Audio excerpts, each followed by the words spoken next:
Bonjour à tous et bienvenue dans Regard de dirigeant. Aujourd'hui, on va parler d'un sujet essentiel et trop méconnu. Il s'agit de l'audiologie et des prothèses auditives.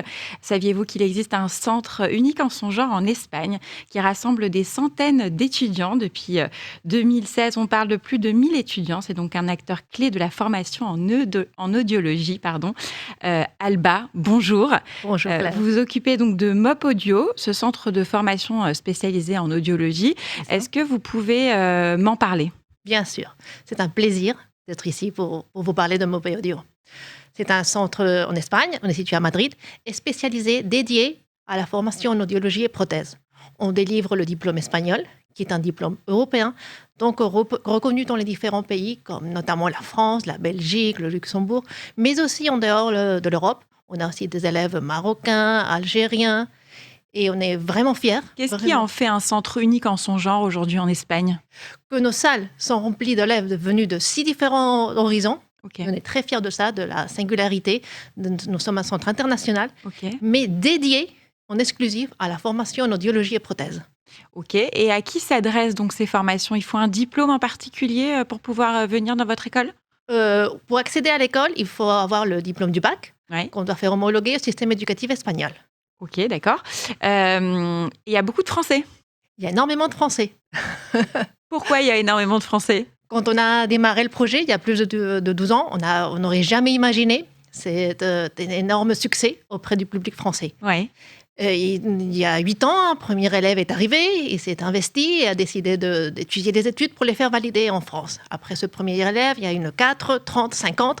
Et maintenant, c'est vrai que nos salles sont remplies majoritairement d'élèves français qui cherchent à se former, car ici en France, il y a des numéros clausus, donc ils ne peuvent pas accéder si facilement à la formation. D'accord. Et donc la formation, elle est en quelle langue?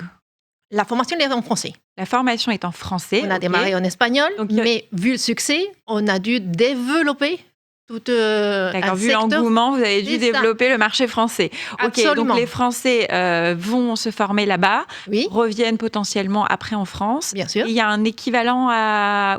Oui, ils doivent faire une demande d'autorisation d'exercice. D'accord, ok, tout simplement. Tout simplement. Okay. Et comment se déroule la formation concrètement? Nous sommes un centre conçu pour les personnes actives. Pour les personnes qui ont à côté un travail à temps plein, une famille, des petits-enfants, et qui décident de se former sans laisser de côté toute cette partie. Donc, nous sommes un centre de formation à distance. Les élèves peuvent continuer leurs études depuis la France. D'accord, ok. Et on a 3 axes principaux. Il y a une plateforme de formation auquel ils ont accès les 24 heures, 7 jours par Une espèce de e-learning, ok. Des cours en visio, mais il faut aussi se déplacer de temps en temps en Espagne pour les travaux pratiques. On a des grands laboratoires. Et on les fait venir en Espagne, profiter un petit peu de Madrid, bien sûr, et développer le côté pratique. C'est un cursus sur combien de temps? En Espagne, le diplôme, c'est sur 2 années académiques. Ok. Et alors, quels sont les débouchés une fois qu'on a ce diplôme? On peut travailler, bien sûr, dans un centre auditif, en délivrant des aides auditives, mais aussi dans un milieu hospitalier ou chez les fabricants d'embouts, de prothèses auditives, d'aides auditives. Alors, c'est vrai que c'est un secteur qui est en pleine expansion, en pleine évolution. Oui. Pourquoi cet engouement et comment est-ce que MOP Audio s'adapte aux nouvelles technologies pour être toujours à la pointe? Oui, c'est vrai que c'est un domaine en pleine révolution, en pleine expansion. Dernièrement, la croissance a été énorme. Et en tant que centre de formation, on doit être là, bien sûr, à côté des principaux acteurs du domaine, notamment les fabricants. Mais non seulement les fabricants de prises d'embout, mais aussi d'appareils de réglage et de mesure. Quand on a commencé, toutes les mesures se faisaient en injectant la patte sur l'oreille. Maintenant, bien sûr, on est passé sur l'autoscan, les mesures 3D. Mais MOP Audio est là pour faire les 2 côtés. On apprend à nos élèves à faire la partie plus manuelle et la partie plus technologique.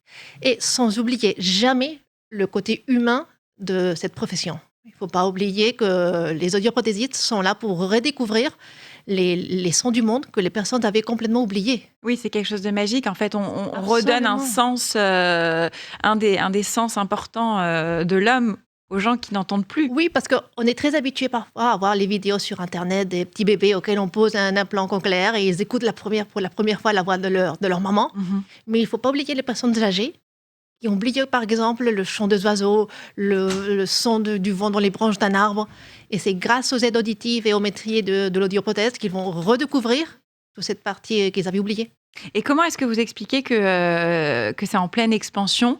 Il y a plus de gens qui souffrent de Il y a eu problèmes toujours des auditifs? personnes qui souffrent de problèmes auditifs. C'est vrai que maintenant, avec l'usage Est-ce de... qu'ils n'ont peut-être pas osé, s'appareiller, par gêne? Oui, oui, Parce qu'on c'était un petit peu la on marque de la vieillesse, voilà, porter un appareil. on pense à la vieillesse, mais C'est ça, aujourd'hui avec, les concerts de plus en plus bruyants, enfin, absolument. j'imagine que ça touche aussi, des jeunes? De très jeunes, à partir de 50 ans, tout le monde, on commence à perdre l'audition. OK. Et on est très habitué à porter des lunettes, mais pas des aides auditives. Et ce qu'on doit réussir, et à les normaliser. Oui et puis en plus de ça, aujourd'hui avec les nouvelles technologies, ça devient, de plus en plus discret de ce que je Absolument, comprends. absolument discret. Hem, les avis des étudiants, Oui, vous avez des témoignages très marquants? oui, oui. C'est vrai que si vous accédez sur le site internet, sur nos réseaux sociaux, il y a plein de témoignages de nos élèves qui nous dédient des très beaux messages. Le plus important, c'est qu'ils se prêtent à faire ça, parce que c'est pas si facile de Ouais. se faire enregistrer, de le faire diffuser.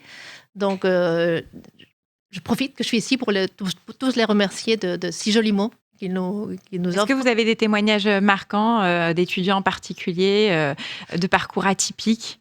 Parcours atypique, on a beaucoup d'entrepreneurs, beaucoup d'entrepreneurs. OK. Et pour moi, c'est aussi très satisfaisant de voir des mamans qui viennent ou des jeunes femmes qui en plus, elles tombent enceintes parfois pendant le parcours de la formation. Et Des reconversions peut-être oui, aussi? c'est en reconversion professionnelle. Et Parce que c'est un métier qui est quand même porteur, qui est très bon. financièrement, intéressant aussi, il me semble? Oui, il est intéressant. Pour l'instant, en France, en Espagne aussi, il y a une demande très grande d'audioprothésistes. Quel conseil vous donneriez, pour finir, à quelqu'un qui hésite à se lancer dans une carrière en audiologie? Je lui dirais que je comprends parfaitement qu'il hésite, c'est normal. En plus, une formation à l'étranger. Mmh. C'est pas seulement partir en Espagne se former, c'est un vrai investissement. Investissement non seulement économique, mais de temps, d'organisation, avec la famille, le travail. Mais je lui dirais de ne pas hésiter. Mopé Audio est là pour l'accompagner, le guider, le soutenir. Et finalement, ce que je vois entre nos étudiants, c'est que pour eux, c'est une vraie aventure. C'est vrai, ils veulent se former, mais tout à coup, ils découvrent une ville, il y a des liens qui se créent entre eux, des nouvelles amitiés. Donc moi, je dirais que c'est un pari gagnant.